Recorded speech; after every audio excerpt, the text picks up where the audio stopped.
What was your I quit moment? My boss told me to get back in your ducking hole. No one wants to hear from you. I was an exec chef, frustrated by being lied to about ingredient sourcing and being forced to lie to my staff about it. I threw my keys at the wall, packed my knives, and left. Story 2.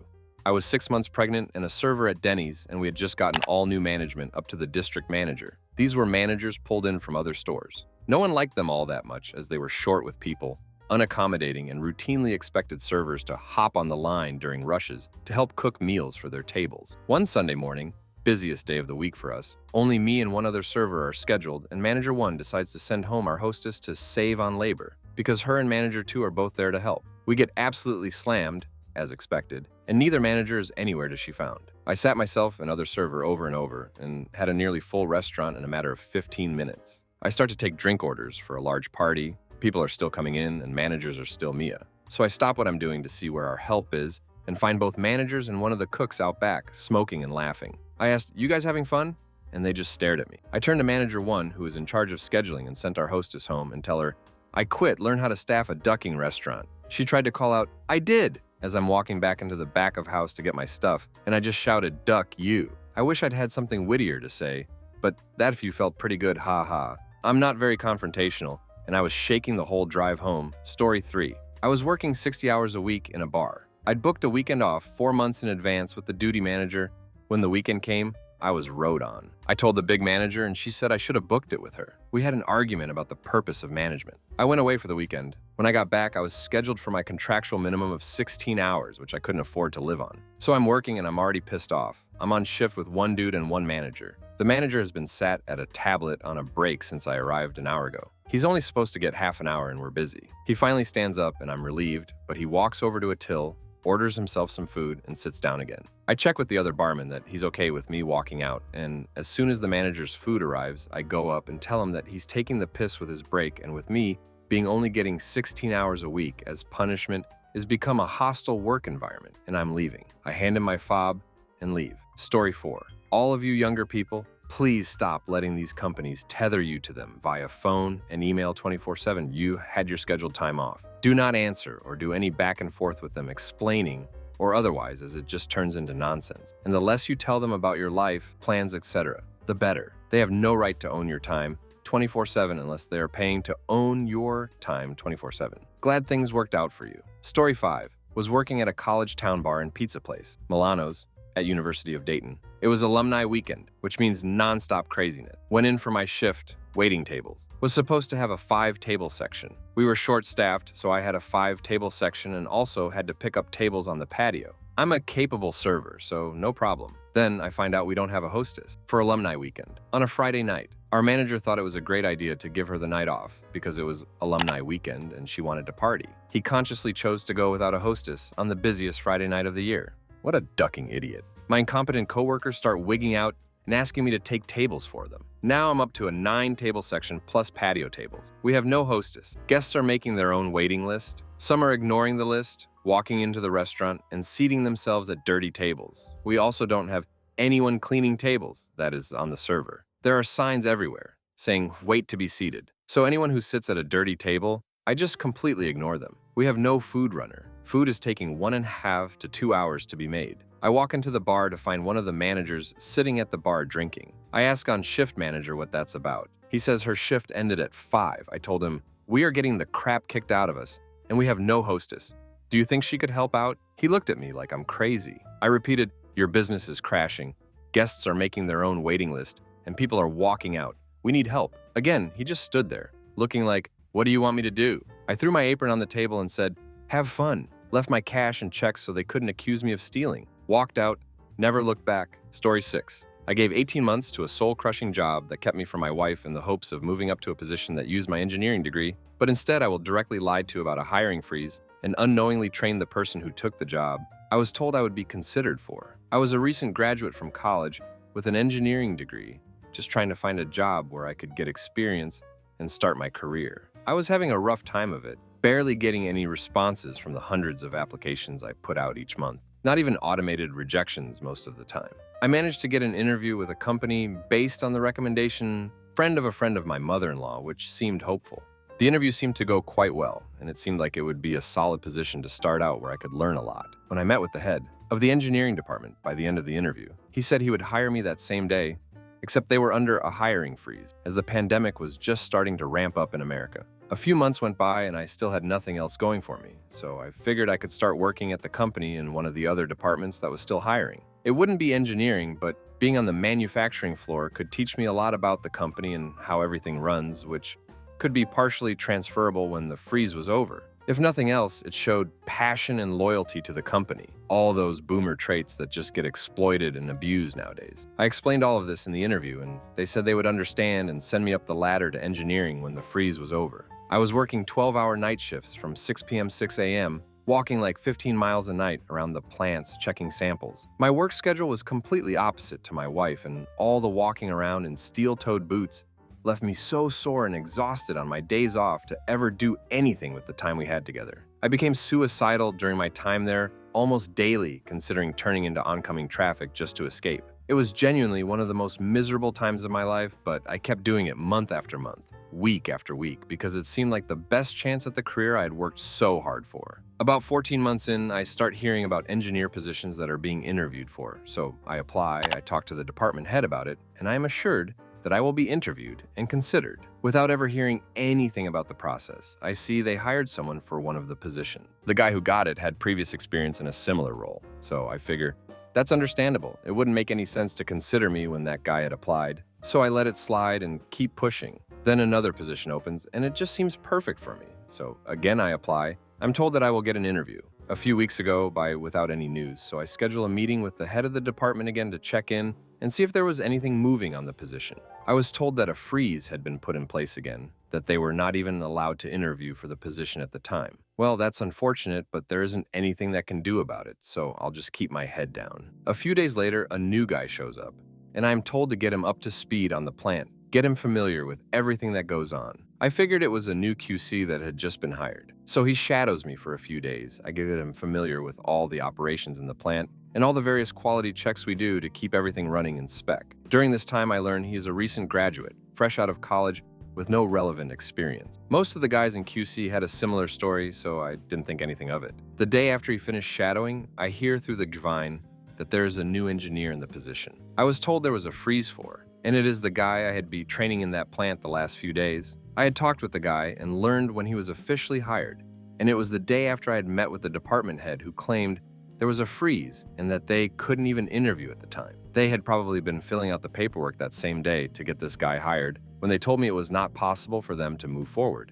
And it wasn't even some great applicant who had experience or would be a knowledgeable asset to the company. The kid was fresher than me and didn't have the year and a half of experience with the company I had. Immediately upon realizing this, I quit. I wrote an email explaining what I knew that had done and quit. I radioed my supervisor and told him he had to cover my plant that night and walked out. For 18 months, I had worked myself to the bone, massively strained my still new marriage in pursuit of a dangling carrot they never intended to let me have. Duck those guys. There is a happy ending at least. I am now making 3x the amount of money using my degree at a company that seems to genuinely take care of its people. Story 7. I worked at a paper mill running a hydropulper, basically a giant blender that chopped up bales of cardboard from grocery store to be recycled into new cardboard. By the time I was trained, there were only 2 of us working it. It was hard work and little to no downtime ever. No lunch, no breaks. I was working 7 days a week and 12 hours a day, sometimes 16 hours a day. I made good money, but I barely had time to spend it. I almost got evicted because I literally didn't have time to drop off a check to my landlord, pre-internet. The job was really dangerous too. I had to climb up on a platform to cut the wires holding the bales together. I wore a harness in case I slipped and fell the blender that was connected to a rickety old rusty fence. I had slipped several times before, but the harness saved me. One day I slipped and one of the welds on the fence broke, dropping me farther into the blender to the point that my feet were touching the top of the cardboard milkshake below me. I freaked and yelled for help, but no one heard me. With all my strength, I just barely pulled myself out and laid there trying to calm down. Still no one came. I decided to see how long it would take for someone to notice. 10-15 minutes go by and a foreman comes over and yells at me for not making enough pulp. I tell him what happened and show him the broken weld. He thought it was funny. I walked out right there with no one to operate the machine. Several people have died there and many others have had skin burned of, lost limbs, etc. Never work at a paper mill. Story 8. I was a shift lead for Blockbuster Video. The store manager at the time was this bitter older woman, while the rest of us were in our early 20s, late teens. Most of us were also college students. I was in graduate school and had made agreements with the store manager that certain days were off limits. But overall, I could work whenever, except during final season where I had to study. This particular weekend, I had told my boss that I was going to be busy at night studying, so to book me for mornings only. One shift leader wanted to go to Disneyland the next morning really badly, and his family was trying to leave that night, but he was on the schedule. He had tried to get the leave, but because our store manager was laid up from surgery, I was busy with school finals, and our assistant store manager had already asked for that night off. He was crap out of luck. That day proceeded like usual. I stayed until 5 p.m. right around when it starts getting crazy busy on the weekend. The shift lead and his person come in. 2 more people are supposed to be in around 7 to cover the crazy period. I go home figuring I can take a nap for a bit before having to cram. Around 7:30 p.m., my cell phone and home phone are blowing up. Why is the police calling me? Why do I have 20 calls from my store manager? I'm not the manager on duty. As I'm listening to the voicemails, clearly something is going on, but then my phone rings again, and it's the police. I answer. It's dispatch calling me because there's a situation at the store and they need a manager to unlock the store. I ask if any other manager is answering, and why is there no manager on duty? Unknown. But 10 minutes later, I'm told to go to the store. So I drive over, still out of it from being woken up, hungry, and pissed. This night was supposed to be my night studying. I have a final Monday night. Where the duck is, everyone? I get there and the place is surrounded by cops. I get stopped at the entrance. I show them my ID and tell them I have the store keys. I walk up and come to find out that a concerned citizen had called the cops because the store was locked and nobody inside when it usually was supposed to be open. They asked me to look around. The computers are shut down. They're in inventory mode, but lights are on. They were on a timer. But the front door sign said open. We have to wait for a K-9 unit because of a potential hostage situation. As I'm standing there, my phone rings and it's the manager that's supposed to be on duty. I pick up and my first words were, "Dude, where the duck are you? There's cops surrounding the building." He was already up in Irvine. The ducker had decided that at 7 p.m., since 2 people weren't there to say duck it, lock the doors and clean up, then shut down for the night so he could go to Disneyland. Oh, I was livid. About an hour later, K-9 unit finally arrives. They clear the place. At this point, it's already 10 p.m. I had to call my store manager, my assistant store manager, and district manager to answer their question. District manager wanted me to reopen and work. I said, "Duck that. I'll do some work, but I'm not working until midnight when I have to study. It's bad enough that I'm already 2 hours behind and I haven't had dinner yet." I close up shop, grab food, and head home. It's 11:30 p.m. at this point, and my parents were home, looking angry. While I was out dealing with the store, my store manager, in a substances-fueled rage, decided to call my parents' phone and ream me out for closing the store early.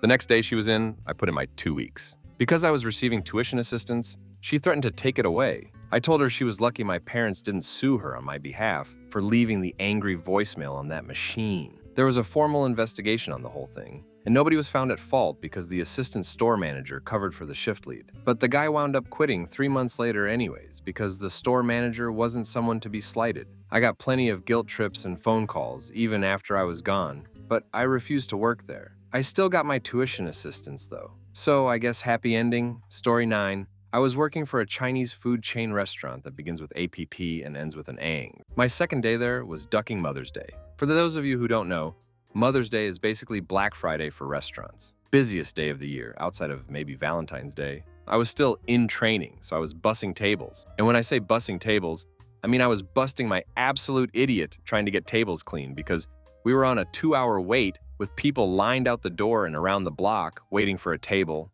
I did this for 8 hours straight with absolutely 0 breaks. No smoke break, no food break, literally non-stop. I found out about halfway through the shift that because I was still in training, I was only getting the base pay of minimum wage, 9 Neushenhars at the time, and would not be included in the tip outs at the end of the shift. Basically, I was working like that for a good $2 out of $300 or less than everyone else on the floor that night. I damn near walked out right then and there on my second ducking day. One of the servers found me absolutely fuming, and when I explained what was going on, he went around and told everyone else and wound up gathering up a whopping $30 or so from all the servers who gave me money out of their own pockets because they felt so bad for me. Management did duck all about it. Not even an offer of free food, nothing. I wound up staying for the time being because it did touch me that the servers saw what was going on and were willing to help, even if it wasn't much, even though they didn't have to. But wait, there's more. About 6 months go by, and in that time I had volunteered for and been selected to train on the expo line. For those who don't work restaurants,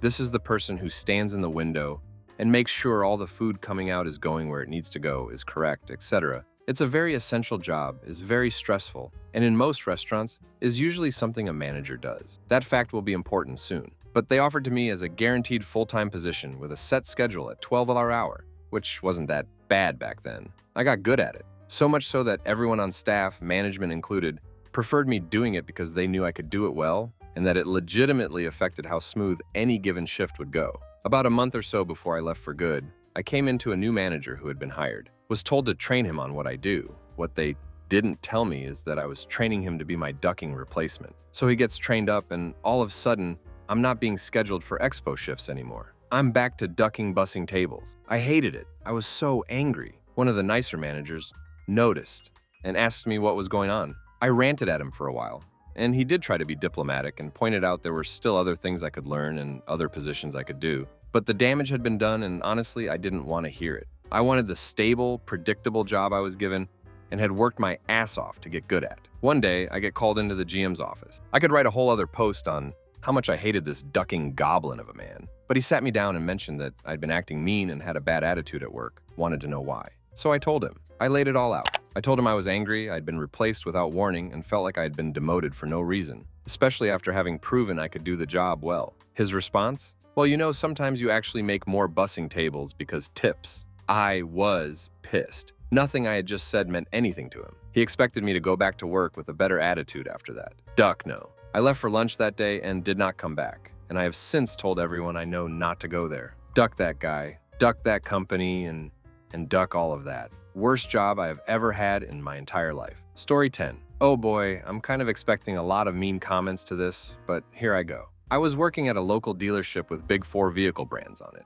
I'll let you guess which is which since there's like a lot of places with similar titles like that. Anyway, I've been working there for nearly 3 years, from 2018 all the way to 2021, and I've seen a handful of things over time while getting absolutely sick of doing the repetitive same process, express lube tech position. But the pay was pretty hefty bi-weekly, so I had to suck it up. New guy comes in, clearly experienced, and is a cool person to chat with. While he was away, somebody came around and dropped some paperwork on top of his tool cart. Our tool carts was literally to each other side by side, and I took an accidental glance. Saw his pay is at $1,500 per hour while I was being paid $1,050. At that time, 2018 was the year I was paid that amount because I was working part-time while studying at college. Service director promised to give me a pay raise to $1,500. He then later got fired, and I didn't get that.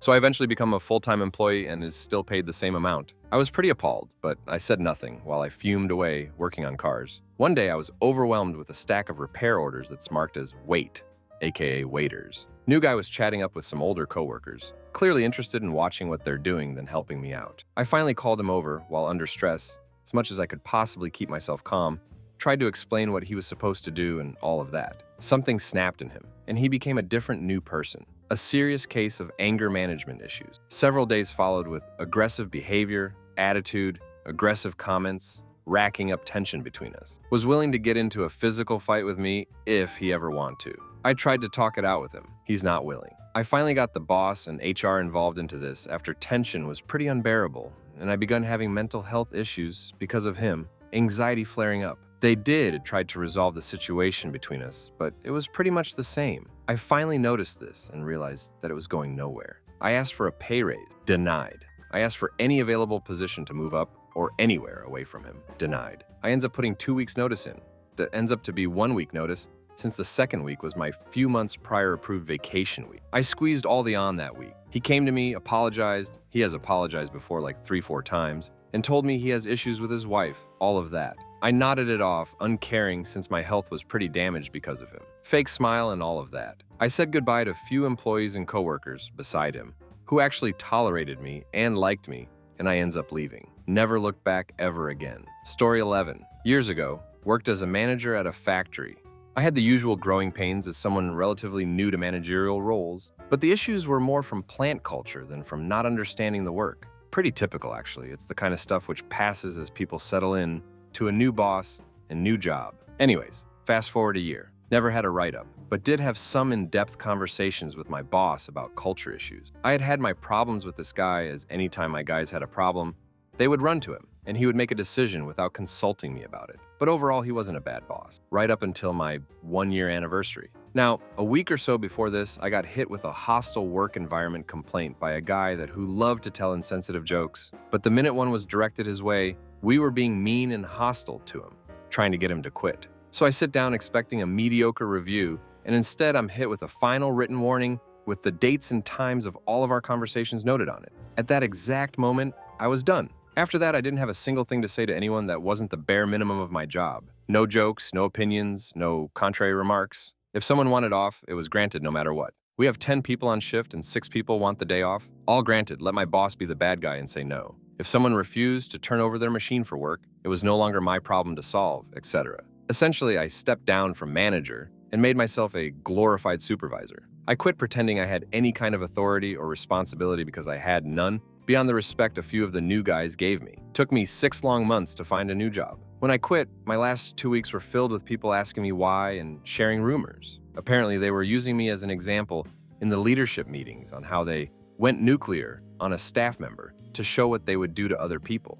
I heard that they even said they went too far but thought they couldn't retract it or it would damage their position. Of course, this was all hearsay. Leadership never told me this face to face. It was all stuff the front office gossips told me as I was leaving. I made sure to remind them that the plant managers and bosses would do the same thing to them in a heartbeat. Story 12. My direct boss, good relationship with her, told me I didn't get a promotion I was busting my ass for because our manager blocked it, as I made them look good, and my team was the only one keeping the metrics and numbers out of the whole department. Quit 30 minutes later via email after a visit to HR, took all my vacation, plus sick days, did only about a week's worth of work out of a 2 months notice. No handover, no training, no knowledge transfer. 4 months later, poached my old boss to higher position at my new company and 3 of my teammates. I have never been so proud of myself. Story 13. Any other time I quit, it was really boring. I usually just ghosted them. But this one was absolutely crazy, and I still think about it sometimes. And if I should have maybe tried to stay and dox out everybody involved, but I didn't think I had the covert skills to make that work anyway. And what I really wanted was to plow my fist into the guy's face. Worked at a distribution center for less than a month, maybe like a week and a half. We had staggered lunches, and it was me and one other guy on our break at the time. The guy invites me over to his table to lunch with him, which I accept because I'm a friendly guy and I hadn't met him, so I was happy to get to know a new coworker. We shoot the crap for all of 3 minutes before he starts talking about how he has a National Socialist Club of which a bunch of our coworkers are members, including one of the team lead. I instantly knew which one the guy was talking about because he was the only white lead, asking me if I want to join and saying how us white folks need to stick together. I laid my hands on the table and said, I need to get away from you now before I commit an act of violence against you. My grandfather was a Holocaust survivor. Only he and his sister remained of his entire family when the war ended, which clearly stunned him. He just stared at me silent with a dumbfounded expression. I'm a huge guy. I was a semi-pro mixed martial artist for 10 years before I retired to get a degree, but I never stopped training. I had easily a full head of height and at least 50 to 100 pounds on him. I think he was genuinely crapping himself that I was about to rock his crap. Got up and went to the bathroom, called my wife frantic, about to put my fist through the wall, and told her I think I'm quitting this new job I just found. And why? She congratulated me on my restraint and pleaded with me not to worry about quitting, just to get home without assaulting any idiots. So I clocked out, told the manager not to expect me back. He acted so perplexed and befuddled, asking why. I just said, you know why. I realized that it was all completely true and everyone at the place knew about it because as I was getting up to walk away from him, 2 gentlemen of color walked into the break room from the work floor, and one of them said something like, the Aryans are chatting, and I was like, nah, dude, nah. Before I went to the bathroom to call my wife, then immediately quit and clocked out. Suddenly, he couldn't even look me in the eye. I don't blame him. He was certainly a wimpy little excuse of a man. Got my final check in the mail and never went back. Until the next tax season, I needed the W-2 from them to finish my taxes, so I stopped by. Well, I guess the leadership of the place found out what was going on because Nazi manager Guy Breakroom, Nazi and several others had been fired. The new manager, Marcon, was a Mexican gentleman who told me the whole story after I explained who I was and why I had quit. Apparently, the guy who owned the entire business for which the distribution center served is coincidentally, while not himself, Hebrew, married to a Jewish woman. When I walked out, manager had to explain what happened to his boss and started concocting some nonsense. Well, while they were having this discussion, in the very same break room, mind you, one of the gentlemen of color who had spied my interaction with break room walked in for a drink of water, overheard the manager lying, and told the boss the real reason he suspected I walked out. The The boss was apoplectic and started cutting pink slips right then, starting with the manager. Marcon thanked me because, as far as he was concerned, I was the reason he got the promotion to lead from another department in the company he was working in when this went down. I was like, anytime. Story 14. I was working part-time at Kroger as a meat cutter for somewhere around minimum wage, so I was looking around for another job. I interviewed at an independent market and told the meat manager at the interview that I could only work days. I had been fired the year before for not entirely clear reasons from a similar kind of place. I wasn't ready to give up my crafty but dependable job at Kroger just yet, and they don't allow you to request day shifts or really any kind of permanent schedule. So anyway, I told him no hard feelings if he can't accommodate that. It's just sort of the nature of grocery stores. You usually get stuck with the night shift as a new hire, but that's just what I'm looking for. He told me it wouldn't be a problem. And then every week, when he posted the schedule, I would have 1-2 night shifts. I would point it out, he would say he forgot, and he'd fix it. This went on for almost 2 months. So Memorial Day weekend, we're crazy busy. He posts the schedule.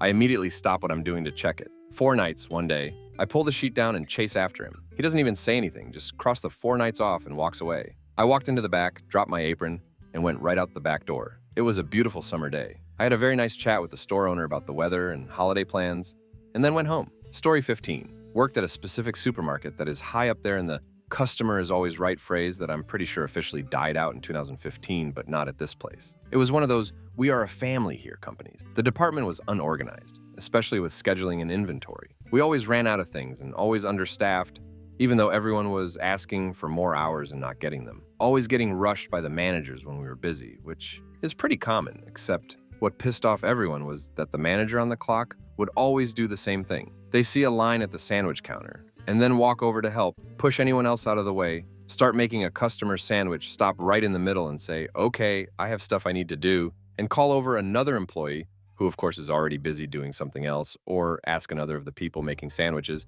if they could finish this one when they finish that one, then they'd walk away. I was already developing health issues from working in the kitchen of the deli near fryers and grease. And according to my doctor, these were triggering those issues. Basically, I was already thinking about leaving, but would have just transferred to another department until the incident happened. So all of the deli employees liked one another. All were great coworkers who worked well together. Working in the food service, customer service. You would get those customers every now and then that kind of make you question your job or your sanity, or both. One day a man came in a bit aggressive, but we brushed it off. We get those. Hey, make me my sub.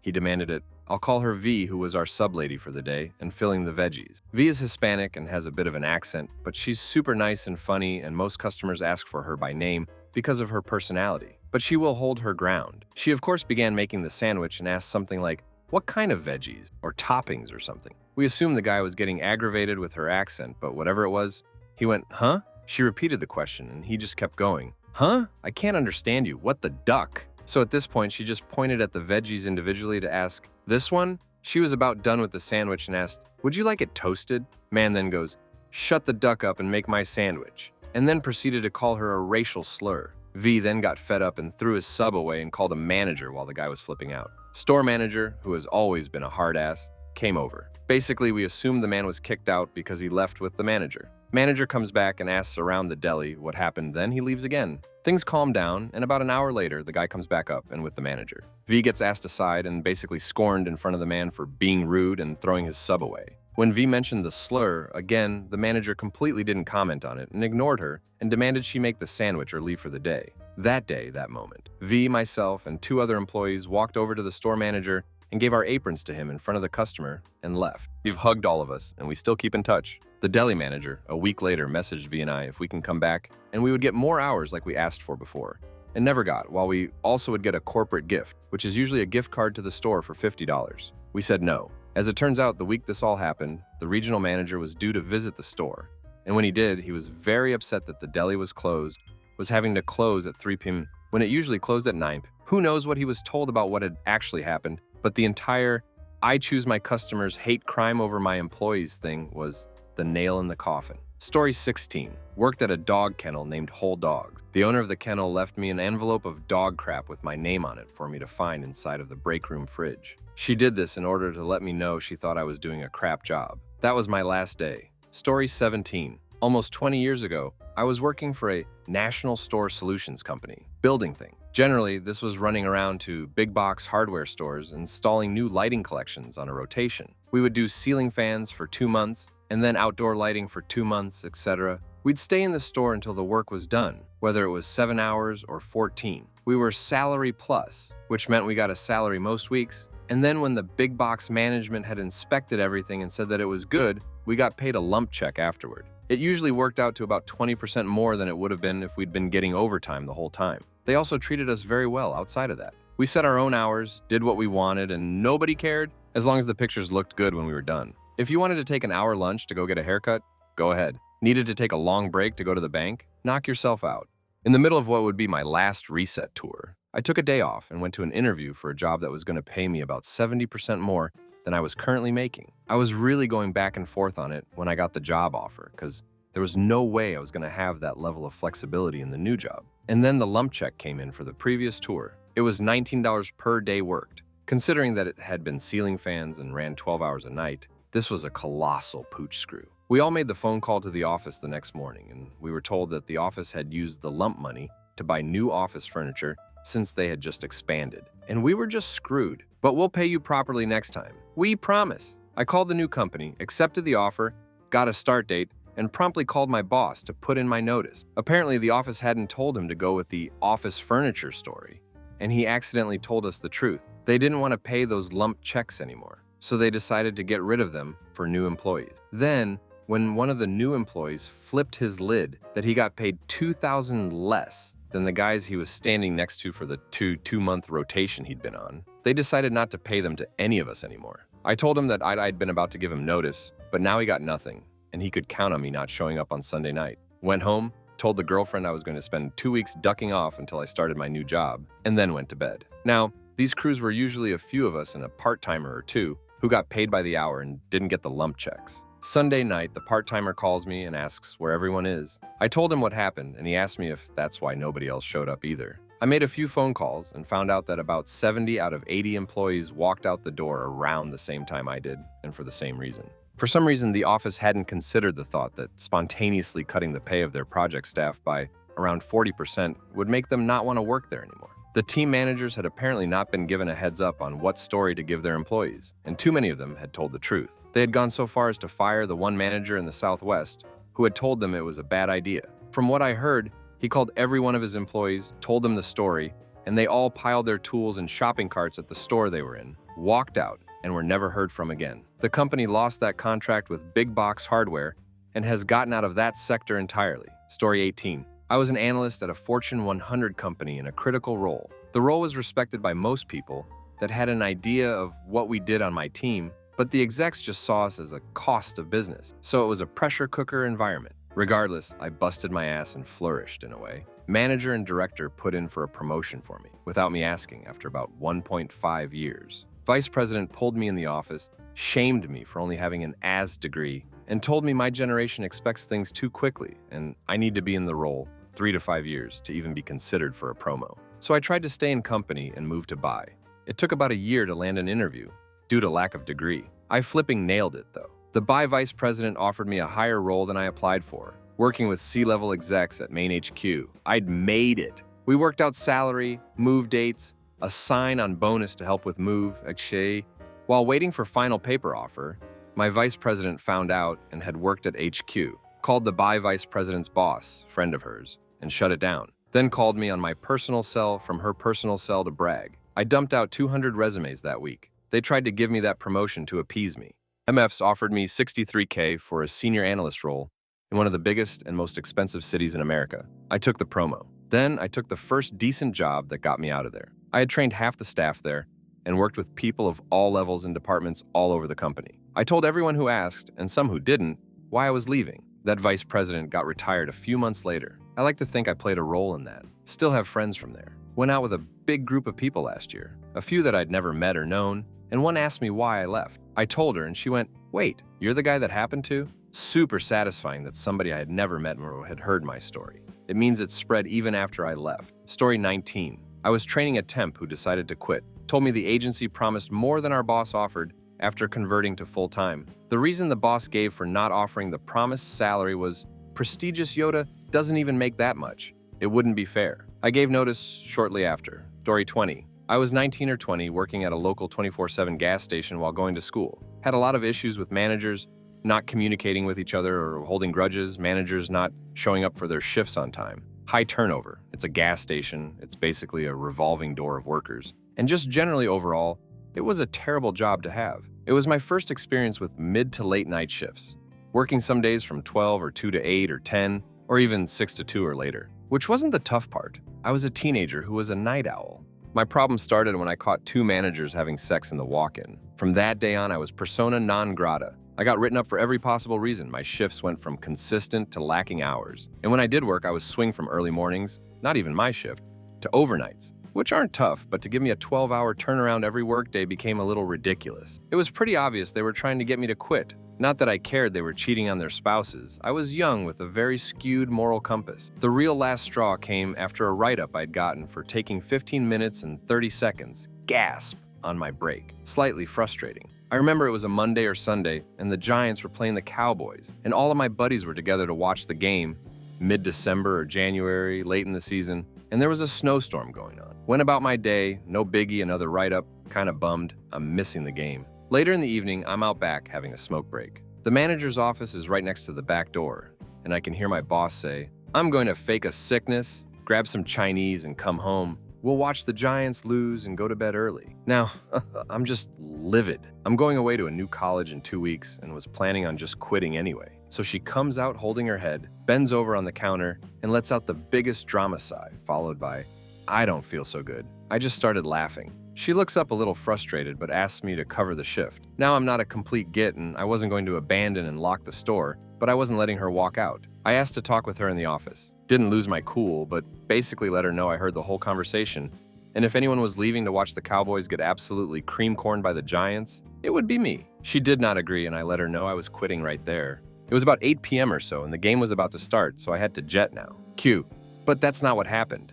And no, I'm really sick. The Chinese food is just for my husband, the one you're cheating on, followed by, "If you leave now, our whole week is absolutely torched." I said my decision was final. She advised me that since the company had paid for my pants and shirt that I had to return them. Cue me removing pants and shirt, leaving the station in a pair of boxers, some boots, and my Carhartt, and walking out into a snowstorm. Went back the next week for my last check to find that 2 managers were fired within about 5 days of that incident, and everyone in the building was in a much better mood. Someone who was also having problems mentioned, offhandedly, to the RGM, that the 2 managers had been caught multiple times having sex in the cooler, freezer, office, and a bathroom by a customer. Definitely don't miss that joke. Story 21. I have a couple. Working night stock, and I had a coworker who was harassing me, talking crap, always making sure to talk as loudly as he can when I was around saying vile crap. I'd asked him to tone down the nasty crap he was saying about women. I presented female at the time, blasting his music as loud as he can, after I asked him to turn it down a bit since I could hear it 4 aisles away through my headphones. Talked to the shift manager, cool guy, generally, and I don't remember if he said he'd talked to him or couldn't do anything, but either way, weeks passed, no improvement. So I talked to the store assistant manager when I saw him, and he said he'd look into it. A few days later, I get called to come in for a meeting in the middle of the day. I get there and basically get politely chewed out for causing problems and making more work for the managers. Told I need to suck it up and work it out with my coworker. I should have gone to union, but I put my notice in shortly after. I got a job at a fancy restaurant.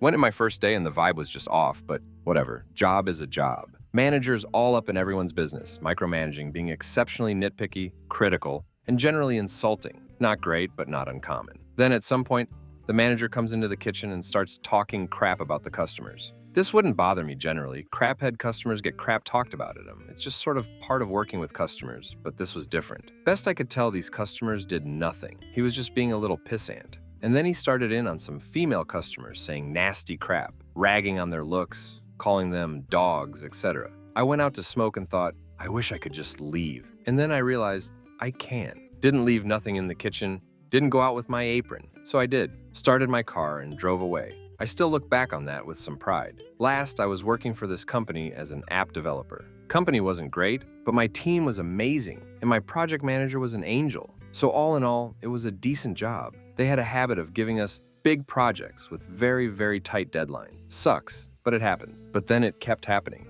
Found out an app we had to build from start to finish in about a month wasn't even used for several months after completion. Then I get a project due in a couple weeks. Nothing huge, but it was a lot for one dude and in a language I didn't know yet. Even though it could easily have been done in one I had extensive experience with. I told them I'd do my best, but I may not be able to finish in the time allotted. I was already burnt out, and the stress of trying to meet this tight, absolutely critical deadline was hit me. And then I found out they knew about this project for no less than 9 months before they gave it to me. They could have had me or the guy it was originally meant for, he quit, start 9 goddamn months ago, not 2 weeks before the deadline.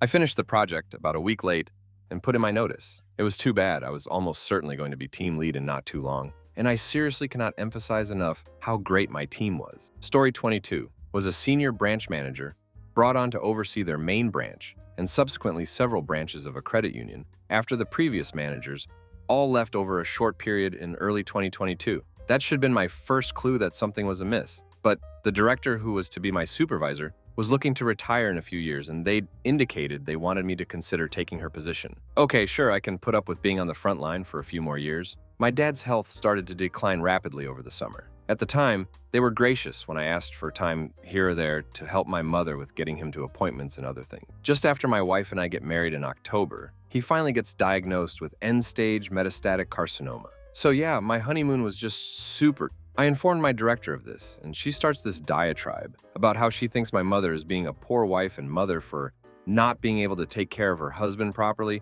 and pushing that responsibility off on her children. She continued, telling me my wife was going to resent me, and I have a new family to take care of. She was sure your father had lived a good life, but now it was time to look to the future and focus on priorities. There was more, but I was caught so off guard I honestly can't remember all that she said. It makes me furious just thinking about it. I was ducking dumbstruck. I had problems with the company and other employees, and I knew this woman wasn't well liked. But until that point, I'd not had an overly negative interaction with her. I sat on that conversation, stewing over it for a month, still not believing that someone had said those words to me. The duck. Do you know about my mother, father, or my wife? I just told you my father was sentenced to death by a horrible disease, and your response was, don't you think you've done enough? Shortly thereafter, we were talking about an employee's upcoming review, and she told me to make sure I didn't give her a good one. This poor employee had just lost her husband and her son to cancer in September, less than a month apart. She took time off, approved by the company, and was out on sabbatical for about 3 months. This Karen felt that this woman, who'd been with the company for almost 20 years, was taking advantage of her PTO and the credit union's generosity and wanted me to give her a bad review. Duck that. Despite everything going on, this employee did her job and met her goals. I'm not going to rake her over the coals for taking time offered to her by the company when, by every other metric, she'd been a productive employee. At this point, I went to HR to let them know what was going on. Seeing as my supervisor was vindictive, I requested no action be taken. However, I wanted everything on record in case something else happened. As luck would have it, I was approached about a position at another bank as audit and compliance officer. My exit interview after I gave notice lasted almost 2 hours, and I tore into them about my boss and the way things were being managed. About 3 weeks after I left that credit union, I ran into a friend who worked there who said my old boss suddenly retired. While the employees weren't expecting it, no one was sad about it, according to him. Duck that place. Story 23. When I was a photo specialist at Walgreens, they made me dress up as the Easter Bunny for photos with kids. Every kid was terrified of the costume and cried for the photos, and my boss kept trying to make me dance. Once I realized that I was getting paid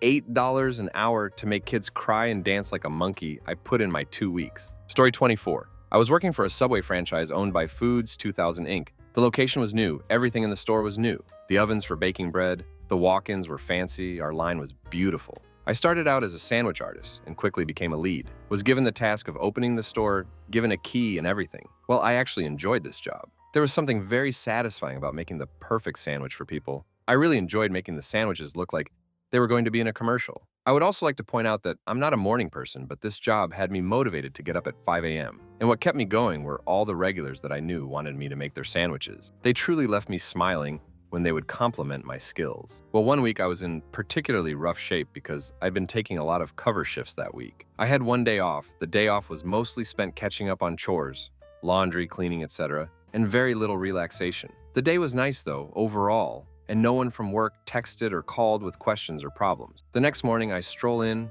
set my stuff down, and in the dark, notice something is strange about the bread oven. I turn on the lights, and bam, the ovens have been replaced with older ovens that I've never seen before. Dirty as hell. Gross windows, grimy controls, just filthy. Now, every morning, we are required to make new bread. It's a pretty easy task. Just break apart the frozen rolls of dough, pop them in the tray, oven start, and boom, you're done. Our original oven just required you press one button. All the settings were preset. This replacement oven had instructions and knobs, and most of the instruction decals on the oven were faded or sections torn off. I was pissed. I took a moment and calmed down and was like, okay, it's just an oven, you got this. I put in the first batch and it goes to crap pretty quickly. I threw out the first batch and marked the loss. Started a second with what I thought were better settings as best I could read. Nope, next batch came out worse. At this point, I'm sitting there with a pile of half-baked, half-raw dough, and I'm like, damn this. I grabbed all my stuff, locked everything up, and left. Now, this location was next to a fitness center, and most of my regulars were people grabbing a bite after their workout. Apparently, there was a big event at the fitness center, and they were all planning to get food after that morning workout. That morning, there was an order for sandwiches to be made, but I never got to it since I was overwhelmed by the replaced oven. My manager calls around PM and asks, WTF is going on? Why didn't I open the store? I calmly responded, why didn't you tell me about the oven? Silence on the phone, at which point I go, I will drop my keys off tomorrow, and hang up. He calls again, ignore, ignore. A few more times he tries, and then moves to texting me. I don't respond. The location closed about 8 months after I left. It felt like karma.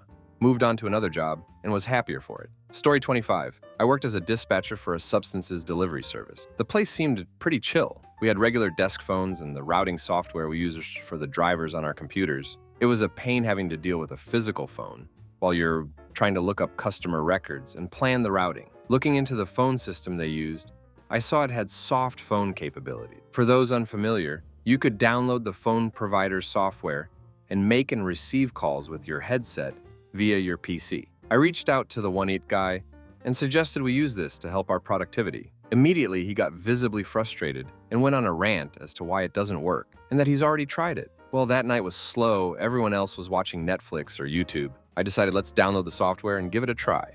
It was included in our licensing, so it cost nothing for me to try it. Lo and behold, I got it set up. It was working correctly and I was taking calls with ease. The next day I come in, things are working fine. All of a sudden, it gets really slow. I'm not getting any calls. Kui the it guy going to my boss saying I'm not doing my work. He brings up some numbers and shows I've taken 0 calls from X to X hour. Boss gets all upset. I get in trouble. I explain what I had done and that earlier it was working just fine and saving me a lot of time. This is when the it guy pipes up and says he told me not to do that and that it wouldn't work. And since it doesn't work, that's why I'm not taking any calls. Boss doesn't want to hear anymore from me, sides with it, and dismisses me. I log back into my phone software and see all the configs I had made were reverted. The IT guy literally undid all my work and sabotaged me because his ego was hurt. I got up and walked out. Didn't give a notice, didn't explain anything to anyone. Just left and never came back. It's not worth trying to deal with people like that. Story 26. I got a job at a laundromat when I was 17. I didn't know what my SS number was at the time, and my boss said, that's fine, just memorize the last 4 digits so you can sign into the system. And I was like, all right. First shift, I come in, the lady I was working with, pretty sure it was his wife, asked me what my full S number was, and I said, I don't know. I only know the last 4 digits. Then she calls up my boss and hands the phone to me, and he proceeded to scream at me about how he told me to have it memorized in full when he 100% did not. So I texted him that I quit the next day. Story 27. I started a job in a call center. I had other jobs in the works, but I started this one because it was the soonest position I could find. The position was advertised for an acceptable wage. Upon interviewing the HR leader, Alex, told me it was for minimum wage. I thanked her for her time and went to end the call. Then she offered to bring me on as a senior for the acceptance wage that was actually advertised. First red flag, but I took it. Started the job. Training was rushed. Luckily, I'd worked doing this sort of thing in other places, so I was able to pick it up immediately. Other women were left literally crying because after a few days of limited training, they were thrust onto the phones being screamed at with no idea how to even put the customer on hold. Second red flag. Working the job, the first thing I noticed was that working weekends was a bi-weekly expectation, not the occasional situation that had been advertised and reiterated in my interview. The treatment of workers was disgusting. Literally timed how long it took you to take a crap. A colleague who became a friend was actually miscarrying whilst on shift because they refused to let her go home. Third and final red flag, I no longer cared about keeping this job. I'd stayed overtime one day so I could leave with the friends I'd made there to go for drinks afterwards. During the overtime, I stood up from my desk exactly 1 minute before end of day. I did this to grab my coat out the coat cupboard and collect my phone from the locker they made us keep our things in. A supervisor pulled me up for leaving early, and I literally laughed in her face because it was already unpaid overtime and it was literally 1 minute. This did not go over well. I was pulled into the manager's office, and I let him have it about everything that was wrong about the place: worker treatment, shift scheduling, even the pay. He was new and seemed actually receptive and said he'd look into it. I told him I had other jobs lined up, so if he wasn't going to, I would simply take the other job.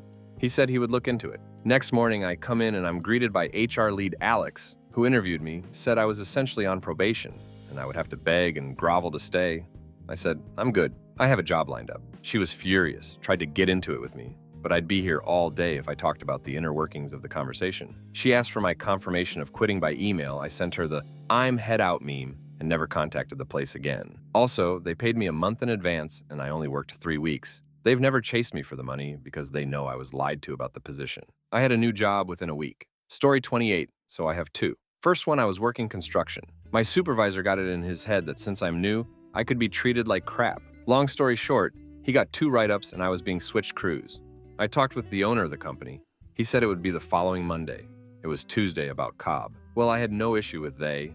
Went home, was with my wife and kid. At 10 p.m., I get a text saying to be in the place 6 hours away by 5:30 a.m. I tried asking who the person was, but they didn't answer the call and just said if I wanted my job, that's where I would be. So I responded with, I guess I don't want the job. The second one, I was a night stalker at a grocery store. The shift lead was cool. He got along well with everyone. The guy that filled in for him was not. He would talk down to you and try sounding nice about it. It took less than a day for me to just be over his crap and avoid him. A couple months in, the job now has me working 38 hours a week, despite being part-time. I tell my shift lead I need to be switched to full-time and given benefits or give less hours, and I don't really care which. He lets me know he's going on vacation for a week. We'll make sure I'm on less hours while he's gone, but talk to management about getting me full-time when he gets back. I was scheduled 3 days for the week, but I couldn't deal with the replacement. Everyone there knew that I had to leave by 6:45, technically my shifts ended at 6:30, to get home and take care of my daughter while my wife went to work. Day 2 of, I get that, but we just keyed you to help out with blah, blah, blah. I looked at him and said, I don't care what you need. What I need is to get home. Been fun working here, but I quit. He tried to stop me, and I walked to the machine and clocked out. One of the GMs was there since we were starting inventory, and he stopped me and asked what I was doing. I told him that I was tired about being harassed, about not staying late, and I wasn't going to deal with it. He asked what happened. I said, ask the shift lead, but either he goes or I do. He then asked what I mean by that, and all I can think is, do I really have to explain this? So I say, fire him or I quit and leave. They never called, so I guess the decision was made. Worked out in the end. I have several physical disabilities from my past, and after moving crates of pet food, cat litter, and laundry detergent, it was difficult to actually play with my daughter when I got home. Story 29. I have 2. I used to work in retail in America. For those that don't know, there is a time in retail known as the peak season. If you're a smart retail store, you know this time frame is roughly from Memorial Day to maybe a week after Christmas. If you're not a smart retail Persian, you'd assume it's the clash of holidays between Octi Deck. In retail, there is an unspoken rule to always have next season's item out for purchase so customers can have it for that season. I was working 2 jobs. It has been a particularly rough season for the whole store. Our overhead manager was a horrible manager. She was always yelling at us about our incompetence while customers were around. She had tells for when she would lie and overall just wouldn't hire good people, but overworked her good people. At the end of season, we always have a party to celebrate making it through the season. I informed the assistant manager that I wasn't going to make it. The assistant manager said she would bring me something special since she appreciated all the help I did for the season. She said she would leave it in the refrigerator. The manager hears this and says, that's a bad idea. Someone will steal it. The assistant says she will put my name on it.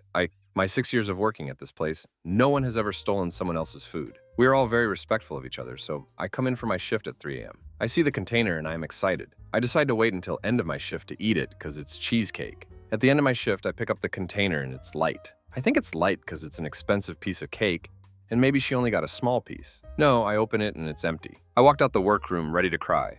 My coworkers are in horror. The assistant looks like she's ready to murder. The manager's laughing, saying, I told you not to leave it in the refrigerator.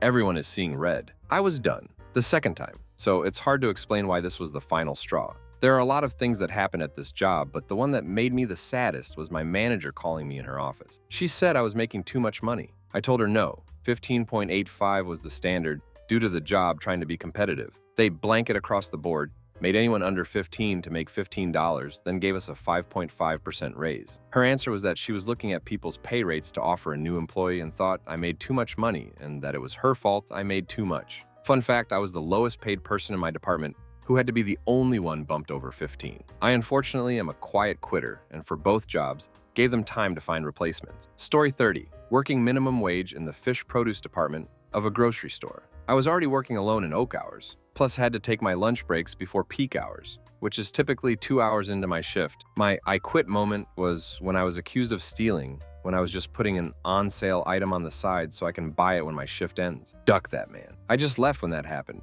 because I was too tired, demoralized, and dehumanized. Eventually went to a job that pays higher than 2x the amount and am in a better place. Story 31. Hired as part of a team of all new employees, the old team was a mess and was either termed, retired, or moved to another department. I worked the job of 3 people by myself and got a promotion after a couple of years. I often locked up the office alone at 10 or 11 p.m. and was in by 8:30 the next day. Annual raises plus bonuses, everything is good. My long-term plan, though, was to be a manager myself.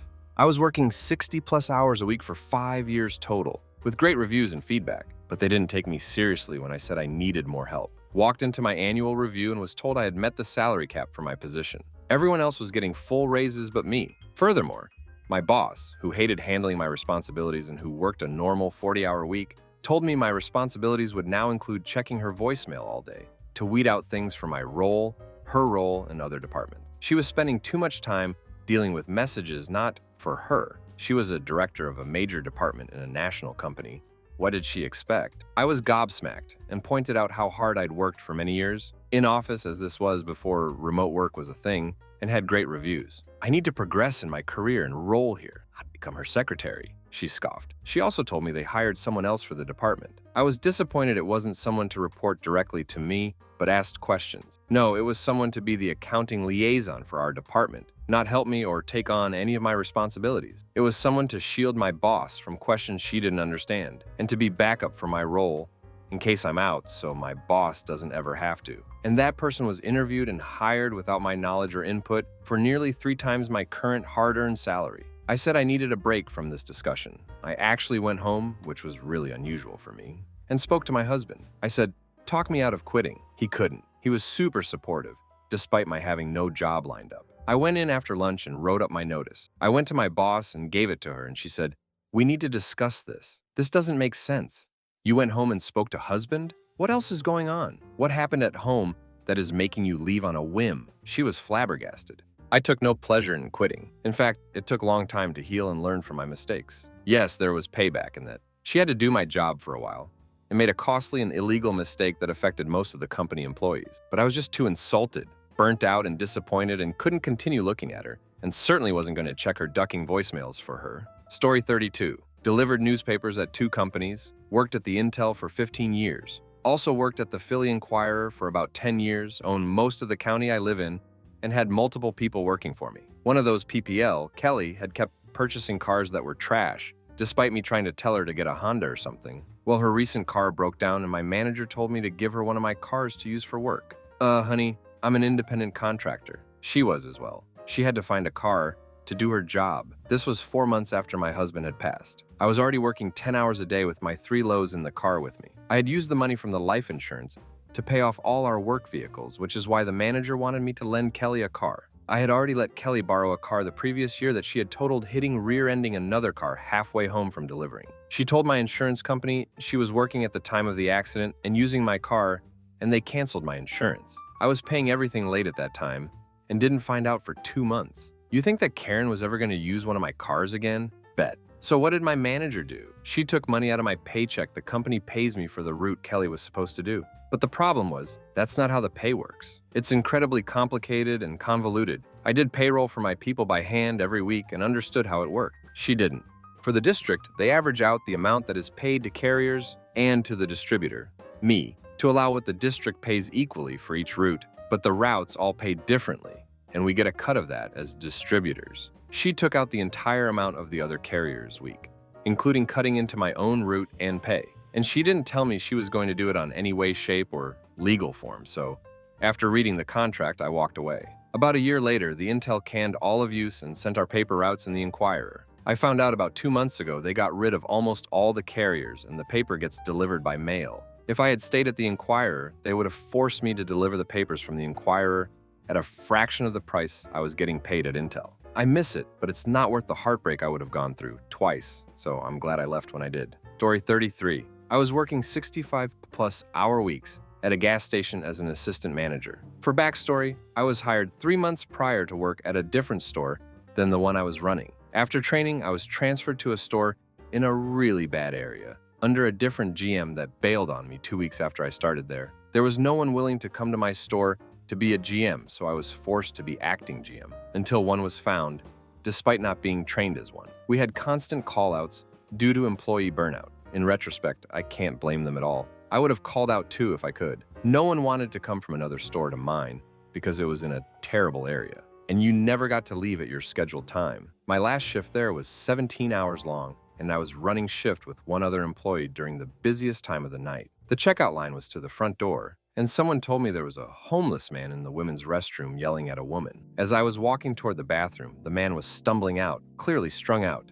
I told him to get out of my store and went in to check on the woman. The man then came in behind me and tried to grab me, to which I pushed him back and yelled for the other employee to call the cops. The belligerent man tried going for the woman again when she came out of the stall, with me standing between them, saying she didn't have to go anywhere with him if she didn't want to. She was begging not to go with him behind my shoulder. For reference, I am 4'11", and the man was 5'9"-ish. He grabs me again and tries to move me out of the way. Eventually, with the help of some customers, we get him out of the building. He's still outside screaming and yelling, so I have to go outside to get him off the property. This goes on for an hour and a half before my shift relief finally shows up. This was at 9 p.m. and I was scheduled to relieve him at 5:30 a.m. the next morning. I told him, don't call anyone until tomorrow morning, just in case. But you know there's no way in hell I'm coming back, right? Yeah, same probably, he said. This was my third physical altercation at that store in as many months. And holy crap, do I not regret walking out of there. My area manager did not care at all any of the times and actively fought against us every time we asked for a security officer there. After hearing what happened,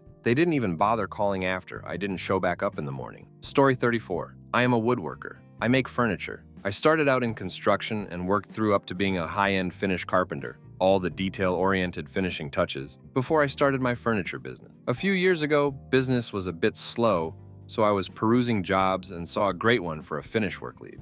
It paid fairly well. The guy interviewing me said I'd be doing all of these really awesome interior finish elements, showed me pictures and everything. But unfortunately, I would have to start out with an exterior siding project they needed to get done ASAP that would take a maximum of 6 weeks. I'm a team player, so I said sure. Sometimes you just have to do what it takes to get a job done. He also lowballed me with the lowest end of the pay range, despite my decade of experience in the field, pictures, and proof of my work given. He said we'd reevaluate the pay after a couple months of me proving my work. I start on the job, and it's very obvious right away that I'm not going to be done with the siding in 6 weeks. It was a 6,000+ square foot house with 3 different styles of siding going on. I was given a crew that didn't know what they were doing. Everything had to line up all the way around the house, so it had to be precise. So 5 months later, we're about 2/3 of the way done. It was the worst environment too. It was either 100 degrees out with dust storms all day, needed goggles, it was raining and about 6 inches of mud, or it was covered in ice. I kept asking what I'd be put on next, and the guy that hired me kept saying, "We don't know exactly, but it'll be cool." I finally went in to discuss my pay bump, and he said he could give me a little bit, but that I hadn't really gotten to prove my skills since I wasn't doing finish work yet. That was the moment I decided to quit, because earlier that week I had heard from the other finish lead that he'd heard that they were going to start me framing a house next. I guess they figured they would have to give me a raise if they didn't let me do my actual job. I pushed and pushed to get $1 more and so I could get a bit more out of them before I set up my own work and walked. Unfortunately, I had to quit to the nice boss instead of the post that hired me, but I made sure to mention he was lying a hole. On a side note, my superintendent and hiring a hole were racist. They'd hire skilled Mexican guys that had been in high-end carpentry for decades, and make them work on digging ditches. But all the white guys that had less experience were put on carpentry tasks. It was ducked up all the way around. Story 35. I worked for a regional pizza chain in a busy college town as the head driver in-shop shift lead, in charge of training new drivers. I would run the lunch shift twice a week, then drive the rest. I admit that I had an awkward availability from the get-go, as I have 50-50 custody of my children, and I don't work after I pick them up from daycare after school programs. Off by 5 for the weeks I have my kids, and the weeks I didn't, I would work through both lunch-dinner rush. My GM was perfectly fine with this arrangement, and it worked very well for 4 years at this point. Then he moved to a different state, and we got a new GM. We bumped heads a few times over the first few weeks over scheduling mistakes. She would constantly pull the "you're not being a team player, etc." type stuff at me, and I'd just reply with a screenshot of my availability sheet signed off by both the previous and current GM. I used to be a GM at a different popular fast sub shop and can see through what she was trying to pull. The day I quit was the best feeling of catharsis I've ever experienced. I was the opening driver on the Saturday of St. Patty's weekend, and I'm scheduled to arrive at 10 o'clock. Mind you, also the only driver scheduled for the lunch shift. I show up and the GM is nowhere to be found. There are already a few prep workers making dough, and they also didn't see her this morning. So with only 30 minutes to opening time, I dropped my driver responsibilities and knocked out the managerial stuff that has to be done before opening, then finished my driver stuff. The GM finally walks in the door 20 minutes past opening time, reeking of substances. She was apparently at the hospital where a friend was giving birth. Nobody was informed. She said that I was a lifesaver, and I have a get-out-of-jail-free card in her books. I told her no problem, but in the future, if she wasn't going to be in on time, to just give me a heads up, and I'd come in early to take care of opening procedures and whatnot. For some reason, she didn't like that one bit. She berated me, yelling that I have no right to tell her what to do, among some other things. But at that point, I stopped listening, put my delivery caddy down, and clocked out. As I was walking to the door, the GM yelled that if I walked out that door, there was no coming back. I countered with, "That's the duckin' point of quitting. Get your duckin' life together." I turned my phone off, picked my kids up from the sitter early, and had a picnic in the park. Now I'm working for a major eat company, making 3x what she made while she's still in jail for a meth possession charge. Life is good. Story 36. I was out on my own for the first time. Had crappy bagging job at Ralph's Grocery for 39.5 hours a week. I was hired promised that I would be a cashier because that was my previous job. I was very good at it. Even when the power went out a few times at my previous job, I could add all the prices at checkout in my head and just used paper or a calculator for the sales tax. And my drawer was always exact at the end of the day, every day, for a year. And that's what I applied for. Found out later I'd have to be trained as a cashier eventually because of seniority of the other employees already working there. Fine, I'll wait. Assistant manager was a raving Karen, always rude to everyone for anything, and she was usually wrong about what she yelled at us about. No morals or ethics either. One time she made me look for all the baby formula that was expired and put it on clearance with the manager's special stickers over the dates. I tried pointing this out to her and she yelled at me to just do what she asked or don't bother coming into work again. I wanted to quit then, but I needed the rent and was paycheck to paycheck. I had to be hospitalized for a medication issue. Well, I overdosed. I got drunk and tried to hit myself with my antidepressants. I quit taking. My then BF I was living with was having an affair for months, becoming even more abusive to me, and I found out he already got her pregnant and was planning to stiff me with the apartment I could not afford alone or force me to the street. And I felt like I almost died and my kidneys took it hard. I was discharged the next day and could barely stand, fainting a lot. Needed to just rest and recover. Didn't tell my managers the truth why I was hospitalized, just that I was, and had proof. And my kidneys hurt bad, and I could barely sit up, let alone drive or stand. I was supposed to open, and an assistant manager threatened my job that if I didn't come in then, I would be terminated. I drove to work when I shouldn't have, and was confused and extremely forgetful the couple hours I toughed it out there. I vomited and fell a few times. They finally gave me the rest of the day off. I quit soon after, just stopped coming in. I hated that job and that manager so bad. Ended up homeless, briefly living out of my car and couch surfing, but was in contact with a friend I met while I worked there. A hot and very cool musician, surfer, white hat, who had me come live with him. And we had a great relationship for a few years, and over 25 years later, we are still very good friends. Story 37. I worked at my brother's pizzerias for 3 years at 13-hour shifts with no break. Someone quit and they worked on Sundays, and my brother asked me to help him out on Sundays 10-5, and I said sure. Later, nighttime manager also quit, so I was stuck working Sundays 10-10 with no break. He said it would be temporary until he found a replacement.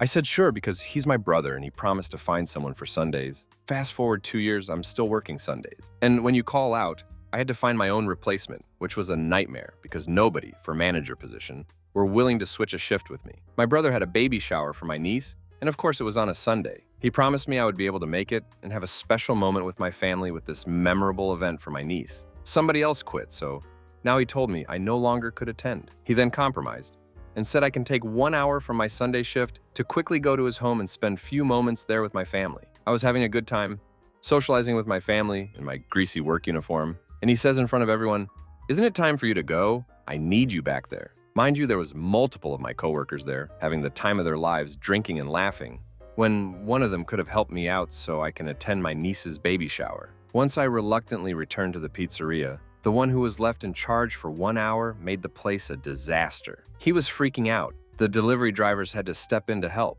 but no matter what I did to pick it up back to a steady pace, nothing helped because of how many mistakes were made with people's orders, and they were pissed. I stepped outside and smoked a cigarette and cried my eyes out. I was defeated. I asked my wife to pick me up as soon as possible, as she had my car. I got in and never looked back. My brother texted me and called me, didn't answer, saying, "How could you do this to me on my daughter's baby shower? You are so inconsiderate," and many other hurtful things. The next day, I wrote a text saying I was sorry, but my mental health was declining working there, and the advantage taking was taking a toll on me. The thing that made me leave was that he chose his employee friends to attend a family event over his own blood. I was appalled and then was astonished that I had a capability to leave a toxic work environment. Story 38. Worked at a crafty collection agency. I used to do phone work, then some admin and reporting tasks on the side for the manager. Eventually, he got fired. The new manager was asking me a ton of questions and dropped he pays twice as much for the same job. But 2 weeks later, he hired his friend to do the job who had no idea how to do the job. Beyond that, there was lots of favoritism and crafty practices. While people only owed like $100 or $200, they said they couldn't pay it all. We've been calling them for years, day after day, and didn't get a single penny. I worked it out with them and was getting so many people paying $10, $15, or $20 a month that I would shoot to the top spot at the start of the month and stay in the top 5 or 10 until the end, making me the only part-timer on the top 10, but obviously outperforming full-time staff. So people are paying money for the first time in years, agents are no longer wasting time calling numbers that don't get answered, and the client don't need to deal with a ton of phone calls. It was a win-win for everyone involved. This wasn't good enough for them. It doesn't matter that we were calling these people day after day for years and got nothing from them, and now, after all this time, I finally started getting people to pay, or that I was making enough to at the top of the company. They wanted all the money now, and that was it. Then one day I got a call. A guy owed $10,000 on something. We worked it out to $2,000 a month for 5 months, no extra interest, and it's settled. He was happy, and it would mean a large commission for me by the end of the month for the next little while. But nope, apparently I was never supposed to get that call. The account belonged to another woman who was friends with the manager, so she got the credit. Then, when I tried to take time off to see my grandmother for her 100th birthday, they denied it. But I still worked there because they were flexible, and I needed money. That same summer, I was heading there from class during an amazing spring day, warm sun, bit of a cool wind, and fresh breeze. I parked, went up the elevator, walked down the hall, all ready to work. But the moment I opened that big office door, it hit me. Why am I giving up so much for this crafty place? I'm 23 and want to be working in it. I walked across the floor, took my pass off my belt up to my manager and said, "I'm done," and walked out. She quipped, "Thanks for the notice," and I responded with a quick backwards wave above my head and said, "You're welcome." Story 39. I was working at an apartment building managing the maintenance staff and cleaning staff. Slumlord owner and his lapdog VP were the two worst people I ever met. Owner was literally as cartoonish as Mr. Fishador from Bob's Burgers. Him I could deal with. He was like 80 and just cartoonishly evil. I knew what to say to just make him go away. The vice president was your typical corporate big shot bully. Got off on abusing people beneath him. The job was so hard because they were, as mentioned, slumlords. So we got no funding to do actual work. Before they'd let me order supplies for the cleaners to clean, I'd have to tell them how much was left. We weren't allowed any reserve stock, only buy as needed. So work was constantly delayed. We were constantly dealing with justified, upset residents, but couldn't tell them, well, anytime we try to spend money, the owners say no and want us to wave a magic wand to fix it. If we tried to call a contractor because it was beyond the scope of the staff, 80-year-old owner would come with his weird handyman and Frankenstein a solution. Anyways, a resident sent in a complaint that he paid for an upgrade to his apartment that never got done.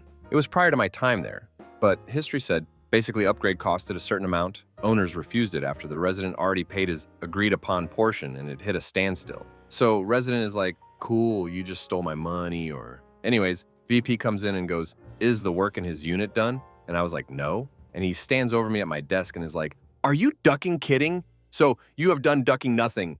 You sit here all day and do ducking nothing. You're useless. No, you're worse than useless. Figure it the duck out. You useless, do nothing ducking, idiot." And then just stands there staring at me. And I literally was like, "All right then, I'm on it." And he was like, "No, you're not. You're sitting there doing nothing as always." So he just stands there staring at me for like 2 more minutes and goes, "When I come back, this better be done. And if you even think about asking to spend money, I'll march you out of here myself." I wanted so badly to walk out on the spot, but I had a final interview at a new place already lined up for the following week, and I wanted to make sure I got reimbursed some expenses I was owed. So I stuck around another week. Gave 1 week notice since, and then the vice president or owner didn't come near me that final week because they're cowards and knew any perceived power was gone. Easiest week of my life. I got paid to read and watch shows in the office. I also responded completely honestly to every resident that week. Story 40. I had one subbing at a middle school for $85 per day. It's already hard work for crap pay, and that age kids definitely doesn't make the day any easier. Some kids started playing monkey in the middle with this girl's lunchbox. I had given him a warning earlier in the day about something, can't remember. He was just bad all day long. Not that I hate the kid or anything though. Some just really act out when subs are in. You send them to the principal's office and that's that. I called down to the office and told them I was sending him down. It was my first day there. They told me, don't send them down, we'll send someone up. Okay, so this kid starts looking nervous. He sits down in his seat real quiet. A few minutes later, this huge security guard shows up. She definitely could have beat me up. The kid starts crying and they leave the room. Never heard anything else that day until I got home. When the kid got home, he must have made up some crazy story because the director of the subbing agency in our region called me and asked me for my version of what happened. I never figured out what the kid actually told his mom either. The director just asked for my account of it and then scolded me over the phone for a minute straight, all because I sent a kid to the office. I don't even fully understand the situation, but for her to have the nerve to scold me like a child all because she thought I could have handled that in the classroom rather than sending them to the principal's office just frustrated me enough to quit on the phone right there. She was never even a teacher herself. Hasn't spent any real time in a classroom. I can promise you she has never seen what an intercity middle school actually looks like. She started to wrap up the call, and I said real politely and casually, "Hey, please don't call me again." I think she was shocked, since it took a second for her to reply. Didn't ask me to stay or anything, just, "Oh, okay, it was nice talking to you." "Sure," and I hung up. There's a major subbing shortage in our area, and it's because this agency exists. There's absolutely no need for a middleman. I took the gig that day because a friend of mine was out in their music classroom and needed me. They were short 4 other real teachers in that building and transferred me to social studies or whatever it was when I got there that morning. Other than that, I just picked and chose the gigs I wanted. It was a little extra income because I was almost but not quite scraping by doing other work. Story 41. I used to work at a grocery store for 2.5 years during high school. We had to work every other weekend, and my graduation party fell on my weekend. I asked for just Saturday off a month ahead of time, and the manager said, "Remind me when it gets closer." I reminded him a week before, but he put me on the schedule anyway. I worked the Thursday before said Saturday and told him again. Then he tells me I need to find coverage. I said I would try, so I called everyone not working that weekend, and no one would work. I told him this, he says he doesn't care, that I would have to work. I told him I absolutely am not working. We rented a park and I sent invites. He again said he doesn't care, and that I'm working, so I went home and grabbed my uniforms, went back and into his office, and threw my stuff on his desk and said, "I quit." He starts stuttering, saying, "Oh, you don't want to do that. It doesn't look good on a resume." I then revealed that I already had a full-time job, working at least 40 hours a week. He just had this stupid look on his face, all defeated. I was one of his best workers, everyone liked me, and I took extra shifts when needed. Oh well. Story 42. I started a new job in a senior management role, and on my first day, they hit me with the rest of the paperwork. All pretty normal stuff that should have been provided for review with the offer. The surprise was a 90 probation period. Not a huge deal, but the response was comical. Apparently, it was a benefit to me as the clause worked both ways. I let it go. It was nonsense in a right-to-work state where there wasn't an employment contract. It turns out the place is a crap show, and the main causes were my boss, vice president, and the CEO. I put in 60 hours weeks trying to get the thing under control. To my annoyance, the CEO would put out questions, thoughts, requests for status, or things he wanted me to do that were way out of the scope of my position. Usually, it was just something that crap into his head, and he sent the request without thinking it through. I'd look at them add triage. They were almost never something that needed immediate attention of things I could answer immediately. But my boss would hound me to answer every single point, and it didn't take Ling for him to state in on me for not replying fast enough. A Tuesday night at 10 email that I didn't reply to until 9 a.m. the next day. My boss called me in to berate me on the subject, and I said I'd try to be more responsive. So as soon as I got the requests, I'd reply with a "got it, not good enough." I should drop what I was doing on my own time and answer. It wasn't a discussion. It was a one-way dressing down. That night, I left a 7. He was still there, and he sent me something he'd obviously saved that day and demanded that I be finished. Cobb. I read it in my car as I watched him leave. He kept it up, I guess testing me. My final straw was the next weekend.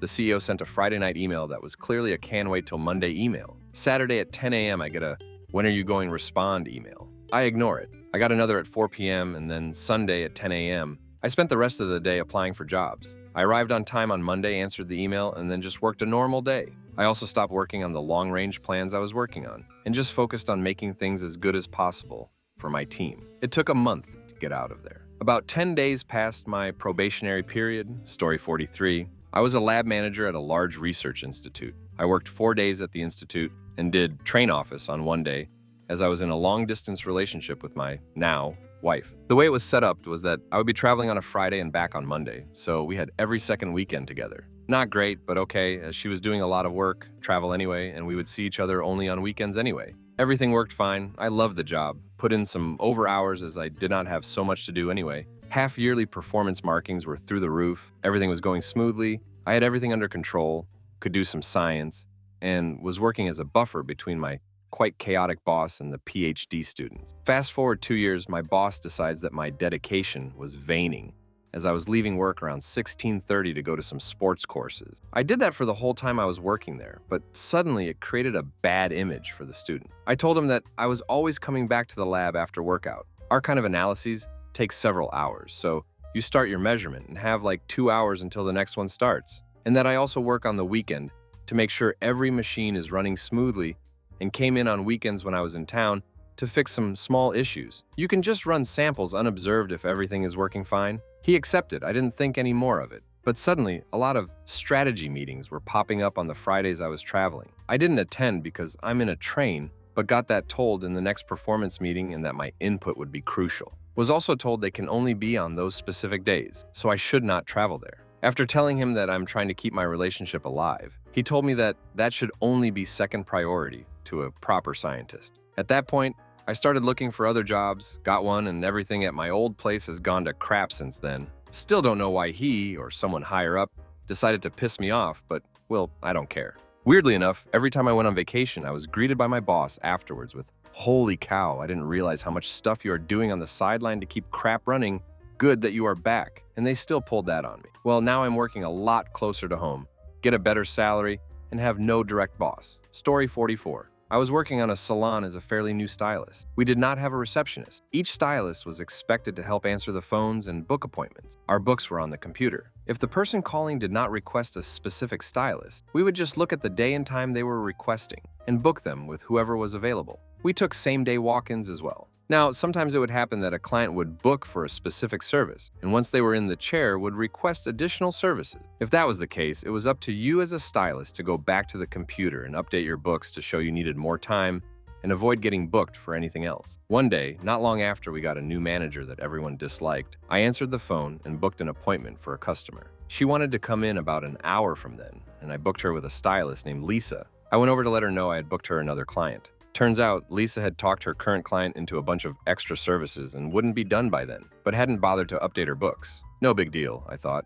There was another stylist open at the same time, so I just switched it over. Apparently, Lisa thought it was a huge deal and complained to the manager that I hadn't bothered to check with her before booking her another client. Manager pulled me into the office and reamed me over it. Said I was so lazy and entitled, and how dare I not check with stylists before booking them. My bad, I thought the whole point of this business was to book as many clients as possible so we could actually make money. What really got me, though, was that she called me lazy. I've always been a hard worker, and as a new stylist with very limited clientele, I was always helping the other stylists. I was sweeping up hair, shampooing clients when a stylist was running behind, washing and folding all our towels, and making all the confirmation calls. I had a key, so I came in early the next morning, packed up all my stuff, wrote a resignation letter, and waited for the morning stylist to come in. Told her I was leaving. I even came in ripped jeans and dirty sneakers so I couldn't be talked into staying for the day. As I was driving home, the manager tried to call me several times and left me a voicemail, asking to call her so we could talk it over. I never returned that call. Story 45. I worked for a well-known company, selling fasteners to a strategic account that built gigantic blue scissor lifts for construction purposes. I ran the warehouse, scheduling and buying bulk fasteners and running the operation, while my manager did absolutely nothing but play on his phone and watch YouTube all day. I put up with this for nearly 3 years. I warned his boss, our district manager, about his behavior and was basically told to shut up about it. I looked him dead in the face and said, "There's going to come a time when you find out the hard way that everything I told you here today was right." He immediately dismissed my complaints, told me that my mentality was poisonous, and things went on as normal. I shut up, and in my head and heart, I quit there and then. I put up with it for another 6 months, saved my money, applied for a new job, got it, and put in my 2 weeks notice right before leaving for a week and a half of earned vacation time. I also turned off my email notifications to enjoy my time off. When I came back, they were in an absolute panic as my manager hadn't ever bothered to learn my job and had 3 days to do it. That's the buying, the scheduling, the ordering, the deliveries, customer inventory management, all of it. True to form, he procrastinated and learned nothing. On my last day, about an hour before I was to leave for good, that same district manager took me aside and begged me to stay and asked what it would take. He knew I was the linchpin that held it together, but hadn't respected me enough to listen when I had a legitimate concern. I told him double my salary and commission and get rid of the real problem, knowing full well he couldn't do that. He said, "Let's be realistic here." I looked him dead in the face and said, "I told you 6 months ago that there would come a time when you found out everything I said about manager was the truth. Unfortunately for you, Steve, you chose the hard way." He scoffed at me and stormed off. The look on his face was priceless, and 8 years later, it still makes me smile thinking about it. I got word about 10 months later that same manager quit before he was about to be fired. Apparently, he blamed all of the issues that arose on my leaving until the excuse simply wouldn't work anymore. I'm sure he's somewhere failing upwards to this day. Story 46. Supervisor was complete poo, destroyed my mental health, and after short-term disability, I was told I would return to his supervision, so I quit factory job. Boss wasn't supposed to be the supervisor of our line, let alone 2-line, and was stressed out that they weren't getting his replacement. And as 1 line started to fail, he made me the lead without the title and pay, just like he was the supervisor without the title and pay. A 4 or 5 man line was being run by me and 1 other. I was burning out quick, and the new line had just started up, and he was being a super D-wank. When I reported him to HR, they literally said, "We gave you the lead position without the pay." So my ally in HR did advise me to fight for the pay and or remind supervisor that until I sign the lead position contract that it's not my job. He did get a write-up for what I reported him on. Of course, he got more cranky and crabby, started texting to Karen at me after work, and one particular morning he said, "We've got to find a way to get more work out of you." Because the recycle bin was overflowing because the dump trucks didn't replace the dumpster, and just seconds before he walked up, I had been notified they were finally replaced. I was walking towards the forklift to do that exact task. Well, I got so pissed and knew that an extra tablet of my antidepressant helps mellow me out, so I took one and repeatedly did so, trying to calm down quickly. After some ranting, raving, and releasing my anger in the corner, I finally calmed down and started feeling unwell. After an ambulance to the ER, a charcoal slurry that was horrid, the night in the ICU, a mental check, a heart-wrenching update that my 1-year-old cried mama for over an hour before passing out at bedtime, and I knew I was in deep water. Took short-term disability and had talks with a therapist and HR at great lengths. The agreement was that I would return as long as I had a different supervisor, even if it was a different line or department. When I finally got my release to return, they called me the Friday before the Monday. I started again because the days got mixed, and they thought I was supposed to be in that Friday and said, "Supervisor was wondering where you are since you returned today." Hung up the phone and immediately texted in my resignation. I was not returning to that environment again. Story 47. Working traffic control. Think the guys setting cones and barricades and closing streets, making you late to work. Just got finished with an absolute crap show of an overnight, Monday night, Saturday morning from 4 p.m. in the afternoon until 7 a.m. in the morning. Week finally finishes Saturday morning, get home around 8 a.m. and hit the bed like Will Smith hit Chris Rock. Didn't wake up until ass crack early Sunday morning. Got all the crap I put off the entire week done that I could, and enjoyed a few hours before running it back the next week. Get a call that afternoon saying they don't need me on that overnight job anymore. I'm back to normal daytime crap. Perfect. Hell yeah. Sucks. Losing some extra hours to hang out, but duck if I'm back to the normal schedule. Monday comes and goes just fine, whatever, but I'm still dead exhausted having only gotten 1 day off. Will, lucky me, the job I run that week rains out on Tuesday. Hell, if yeah. I do my rounds, finish what I got to do, and get back to the shop. Make sure I don't have any tickets and get out there. Drive home and I crap you not, as in putting my keys into my app. Boss calls. Need you back in. A temp worker walked off one of our jobs. Need you out here to go stand in the rain for 10 more hours. Duck no, I thought. Begrudgingly drove all the way back and walked in pretty pissed off body language-wise. Boss noticed. What's wrong? I say, well, I'm tired and don't want to have to go get sick standing out there the rest of the day. Bossman, well, the door's right there, so let me know and make your decision. Walked out. Called my dad and told him what happened. Asked him if he thought quitting would be a Karen move or if it sounded crazy, and he said, what I was thinking. If that MIF just offered me the door, I'm see what's up to it. Walked back inside, took their keys off my keyring, gave a peace sign to my homie out and dipped. Never looked back. Much less stressful since then. Story 48. I can't do math in my head. Not even simple math. I worked at a thrift store as a cashier and the customer asked me for a discount on a piece of clothing that had stains.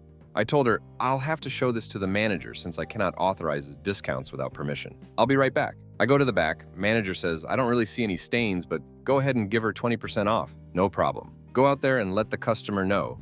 We can give you 20% off the $4.99 item. Would you still like to purchase it? She asked me how much it would be. I told her I'd have to ring it up on the register and I can get a price. Then she went off on me, asking me why I can't do simple math in my head, telling me that I'm stupid and making comments about thrift store cashiers and how we are all beneath her and how can they hire people so dumb. She left the store without buying the shirt. I was 21 in college, working full-time 12-hour. I quit in that moment, feeling stupid for not knowing how to do the discount in my head. But also, I was not going to keep being disrespected. This wasn't the first time a customer was rude to me, but this was the meanest one so far. Now that I think about it, why couldn't this customer do the math in their head?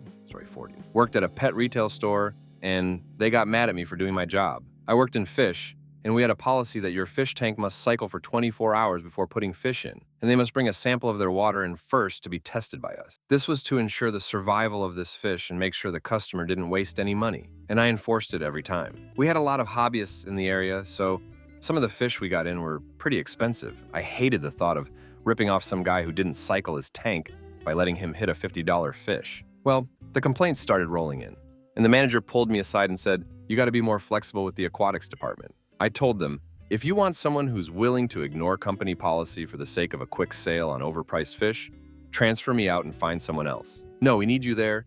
You do a great job with the tanks and caring for the fish, and you're very knowledgeable for customers. What if we put you in a supervisor-like role and give you someone under you who can handle sales, while you direct and train them and deal with everything else? So basically, you want a yes man to do the actual sales and always give the customer what they want, while I train them to replace me. Am I getting supervisor wages? Well, no.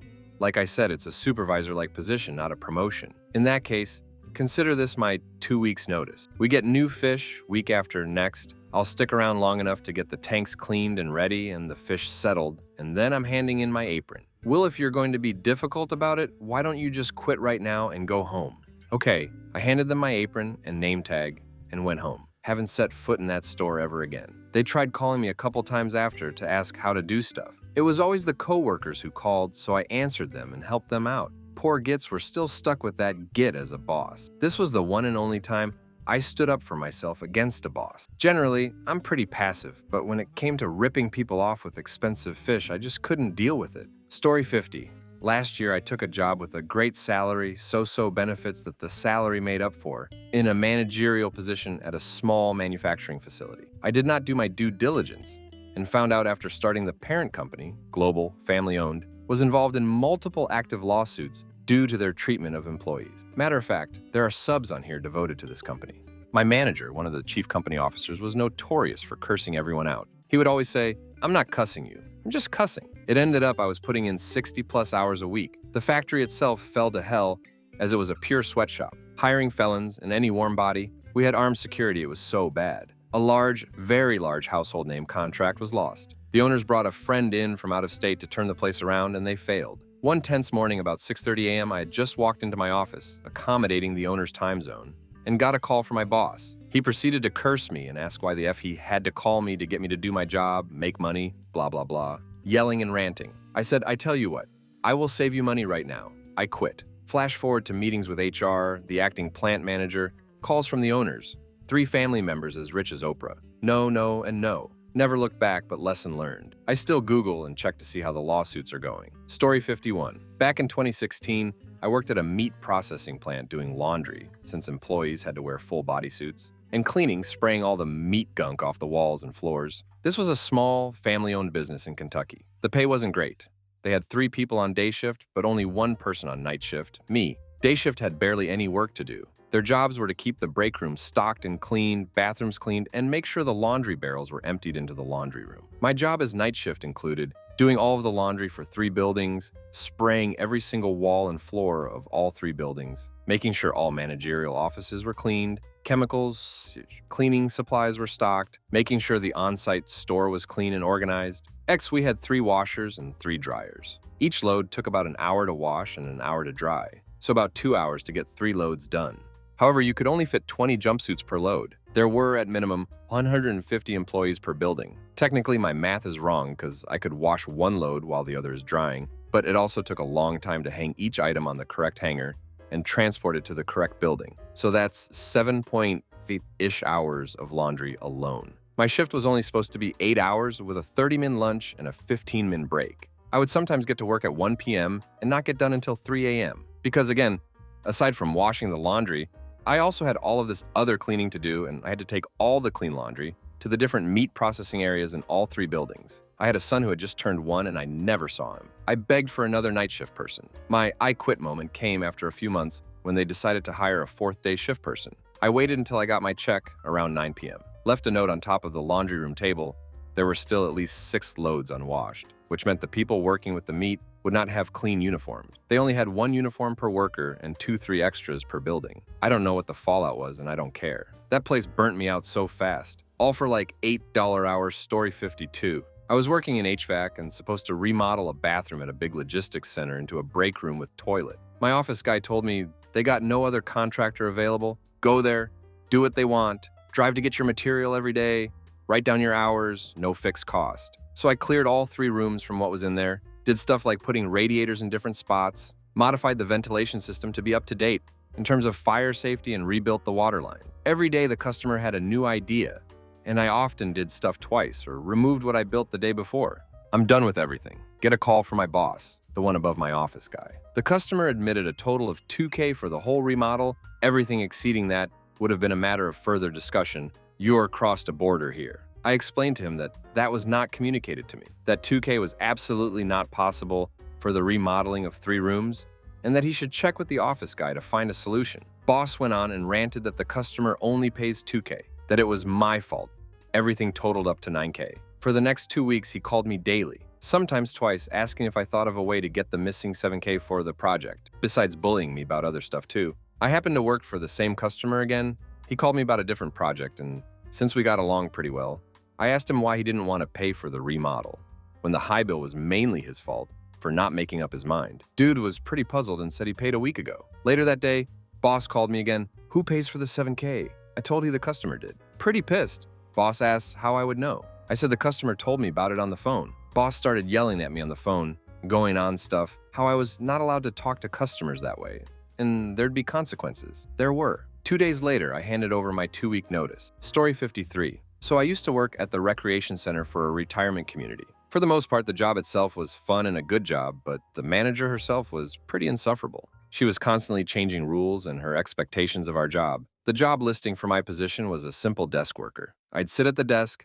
help residents with anything they'd need, clean up trash around the building as needed, and help prepare events. But she loved to make that simple job a lot harder for us. She wanted us to somehow be at the desk at all times to serve residents, but also be outside deep cleaning 30 chairs at the same time. She was always on my case for sitting there doing nothing, but also for me not constantly being at the desk, even though she was the one that'd make me leave my post. She'd also often dump her own work on us, on top of things we were already willingly taking on for her. Not long into starting, my desk job turned into me being their graphic designer, since I'm studying graphic design in college, making every poster, flyer, booklet, card, etc., their janitor, cleaning practically the whole building multiple times per shift, despite them already having a janitor. Her file organizer, a building inspector, which I was nowhere near qualified enough to do, etc., all without a single cent extra. But the thing that finally broke the camel's back was when she started accusing me of being awful to the residents, even though I never was. I was always as friendly and polite as possible. I got along with everyone, and the residents often specifically asked for my help with events over the other employees. I even managed to get along with the residents that absolutely hated everyone else. But of course, the second I make one small mistake or misunderstand something, she immediately starts berating me, telling me she thinks I'm going to start screaming in residents' faces or treating them like garbage. The worst part was she was constantly shoving this mantra of "don't assume" down my throat, yet she had the gall to sit there and assume I'm some intolerant monster with basically no proof. The whole thing was a joke. One night I'd had enough and left my keys on her desk, locked up for the night, and never went back.